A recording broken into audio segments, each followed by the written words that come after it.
What's up, everyone, and welcome back to another New Comic Book Day haul. I am your host, AR Comics, and today I'm going to be going over my top 10 list for New Comic Book Day, September 8th, 2021. I picked up a total of 12 different issues this week, so you know what that means. 2 of them did not make the top 10 list, and what a week of books it was. I went into this New Comic Book Day thinking it was probably going to be a pretty light week for me, managed to grab 12 different issues, and what a random group of issues it was. I've got books from AWA Upshot, Vault, Dynamite, DC, Heavy Metal, and I cannot wait to talk about them. But before I get started off on this top 10 list, if you are new to the channel, I drop weekly comic book content every Sunday and Thursday that's going to keep you up to date on all of the latest releases.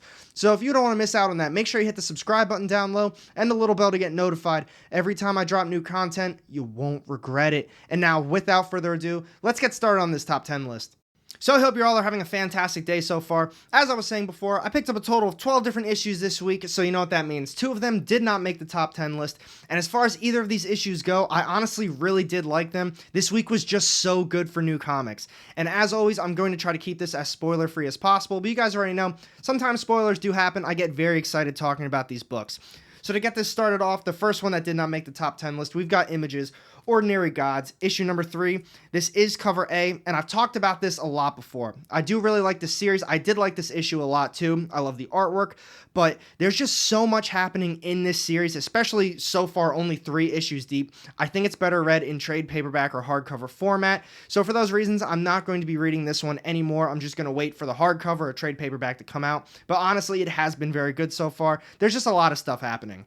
With this other issue, we've got Heavy Metals, Never Never, issue number 3. This is cover A as well, and I really like this series too. I love the artwork, I love everything that's happening with this series, and it was something that's just so under the radar. There's not a lot of people talking about Never Never right now, and I think they're doing a fantastic job with it. This issue felt a little different though. I thought the first issue was a fantastic setup, and then issue 2 continued everything along.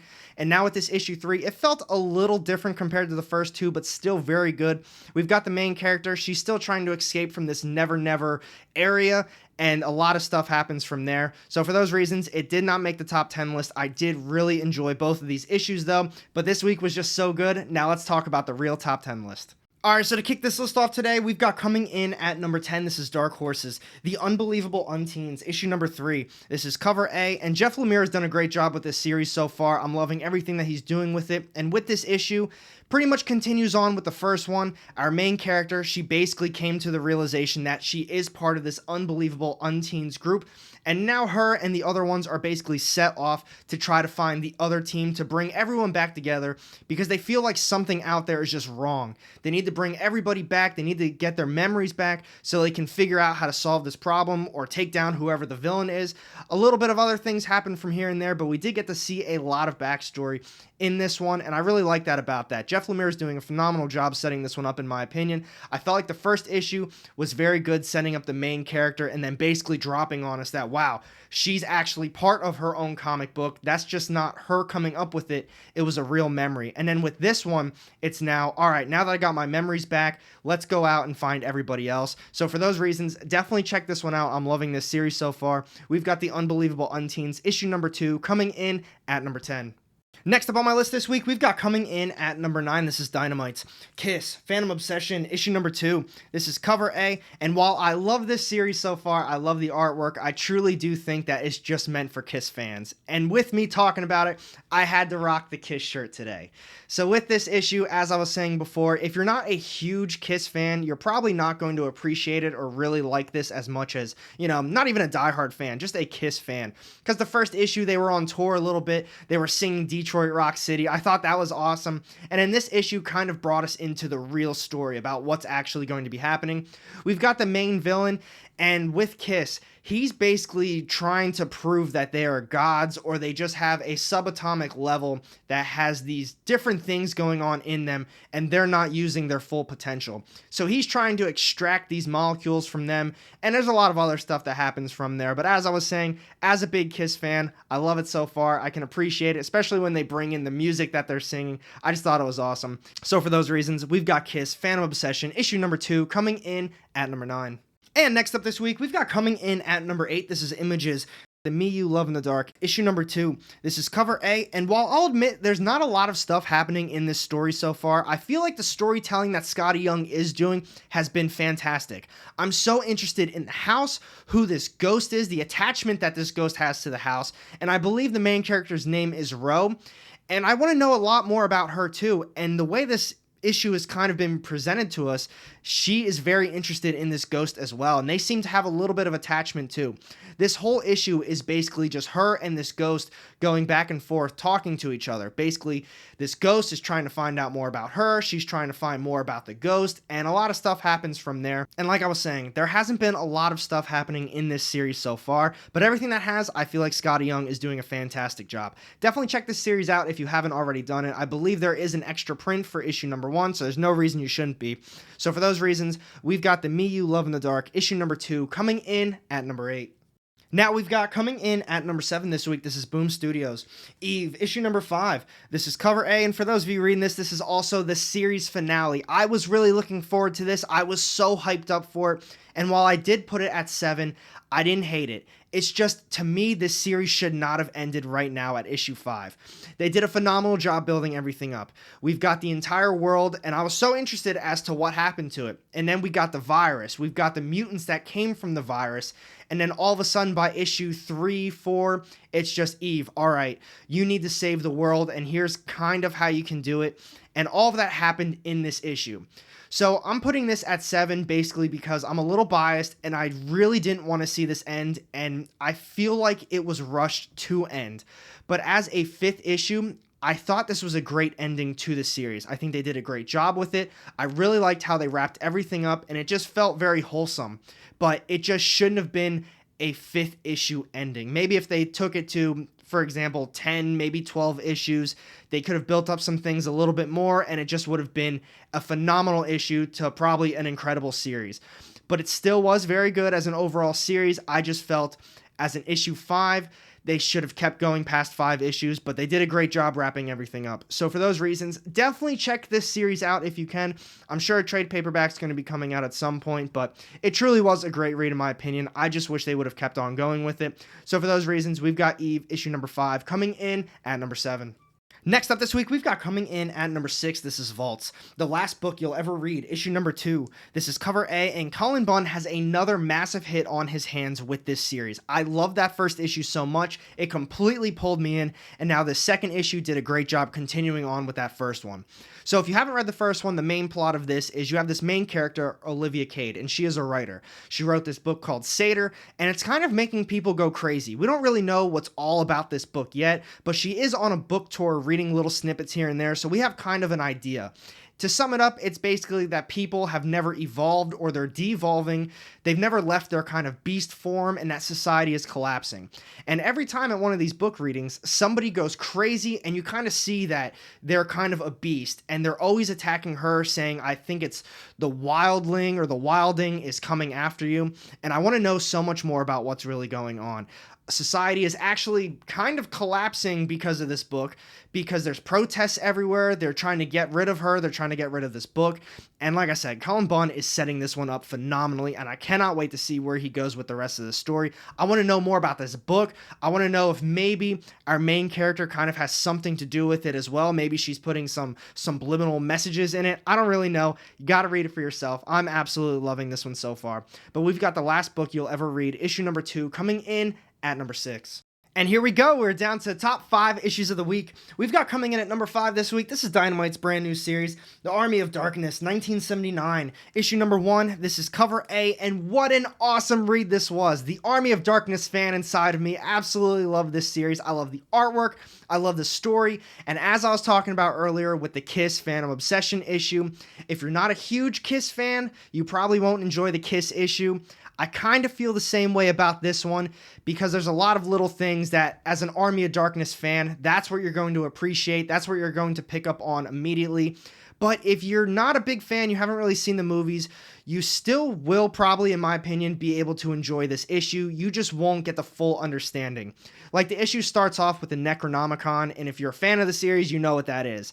So the story goes basically from there, and obviously Ash gets pulled into it. But as soon as that character's there, you see a little bit of comedy, some humor, and it's basically him, and it's awesome. So with that being said, if you're not a huge fan of the Army of Darkness, you might not truly appreciate this one, but I think you still can get a basic understanding of it. So for those reasons, we've got the Army of Darkness 1979 issue number 1 coming in at number 5. Next up, we've got coming in at number 4, this is AWA's Not All Robots, issue number 2. This is cover A, and this is another series that I cannot stop recommending to everybody. I love that first issue, and I thought this one expanded on the story so well to the point where we know exactly where everything is going to be going. I love the artwork, and this is definitely going to be a little bit of a spoiler, so if you haven't read the first issue, what it's about is basically society kind of collapsed, but we have humans and robots coexisting, but robots do all of the work. They go to jobs every day, they cook, they clean.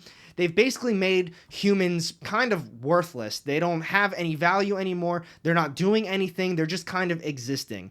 And now robots are getting kind of fed up about it, and then they kind of do a mass kill at the very end of that first issue, which set up this one. But the cool thing about this one is we see exactly where the series is going to be going now, because we have the human side and the robot side, and they're both kind of getting a little funny looking at each other. The robots are realizing that we are the ones that control society. The humans are nobody. And the humans on the other side are saying the robots are taking over. We can't trust them. So they've got their own side versus the robots, and that's where the series is going to be going, and I think that is so cool. I cannot wait to see where they go with this one. I want to know who wins this one. Robots or the humans? What are they going to do? So for those reasons, we've got Not All Robots, issue number 2, coming in at number 4. Next up this week, we've got coming in at number 3. This is Vault's brand new series, Dead Box, issue number 1. This is cover A, and this was a phenomenal read. This was a very last second pickup for me. It was a recommendation from my LCS. Thank you so much, New World Comics in Oklahoma City. This was a fantastic recommendation. I love the artwork, I love the storytelling, and to me, this issue kind of read more like a one-shot, but once you got to the end of the issue, you know exactly where the series itself is going to be going. I highly recommend it. So to talk about it a little bit without giving away too much spoilers, but just be aware of that, probably going to be spoiling a little bit.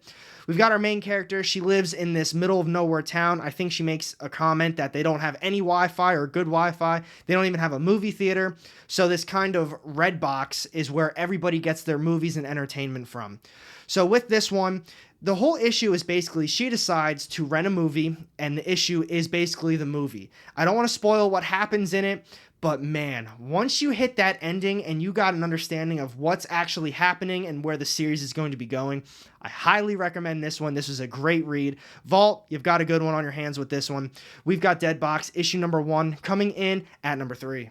And here we go. We're down to the top 2 issues of the week. We've got coming in at number 2. This is DC's The Last House on the Lake, issue number 4. This is cover A, and I also grabbed cover B because I love this series so much. I think Tynion is doing a phenomenal job with this, and I love the way the story itself is being written. I've talked about it before in some of my last top 10 videos. I love how each issue they're basically focusing on a single character. So now not only are we getting a backstory of the house and everything that's going on, but we're getting an understanding of these characters, what they're thinking, how they're basically dealing with this apocalypse right now, and where kind of their minds are at. This character, I think, is my favorite one so far. I'm not saying he's completely relatable, but the one that we're following in this issue, he's kind of trying to be funny. He's trying to just make a lot of jokes, and he makes comments about that too, like all of a sudden now people aren't laughing at the jokes. A lot of seriousness is setting in, and just, people are scared. So he's trying to lighten the mood. He kind of sits back sometimes and just listens. It makes people think that he's more stupid than he actually is.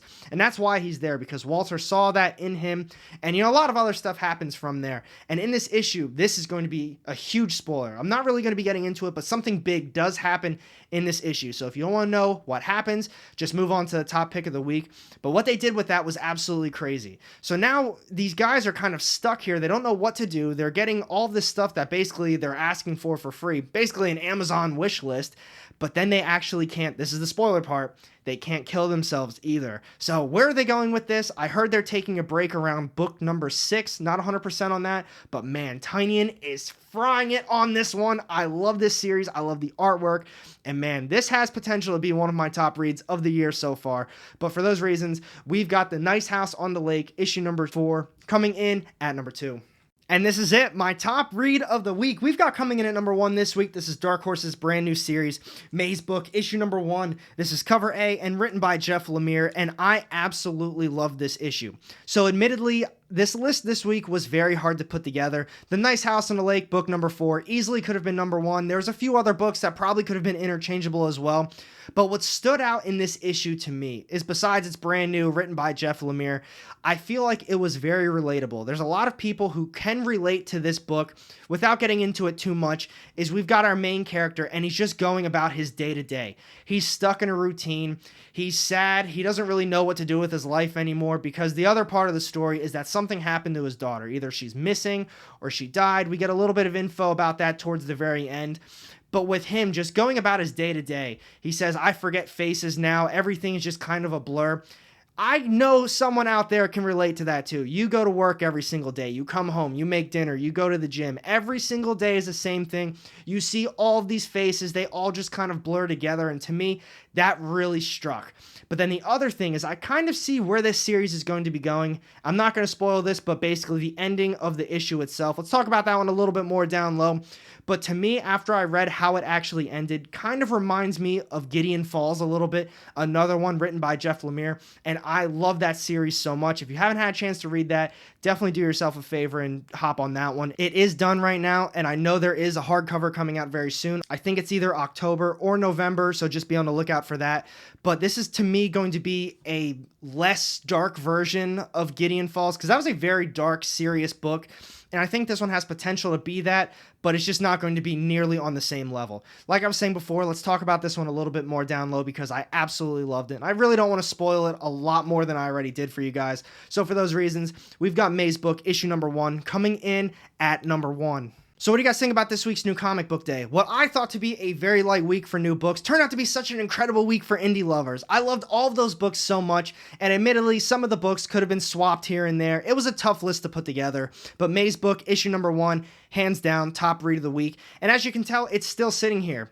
So I'm going to be doing a giveaway for May's book, issue number 1, for those of you who did not pick it up this week. All you have to do is make sure you're subbed up to the channel and comment down below which issue your favorite book of the week was. That's all you have to do. And in next week's top 10 list, I'm going to be announcing at the beginning of the video who won this book. I'm going to be shipping it out to you for free. Don't worry about anything like that. So all you have to do, make sure you're subbed up, turn on notifications so you can keep up to date with all of these videos, and then comment down below what your favorite book of the week was. And speaking of that, if you did like this video, make sure you hit that thumbs up button. And if you don't want to miss out on any of my upcoming content, go ahead and hit that subscribe button down low and the little bell to get notified every time I drop new content. You won't regret it. And I've got 2 more videos sitting off to the side here with more of my comic book content. Click on one of those and I'll see you in the next one. Have a great day.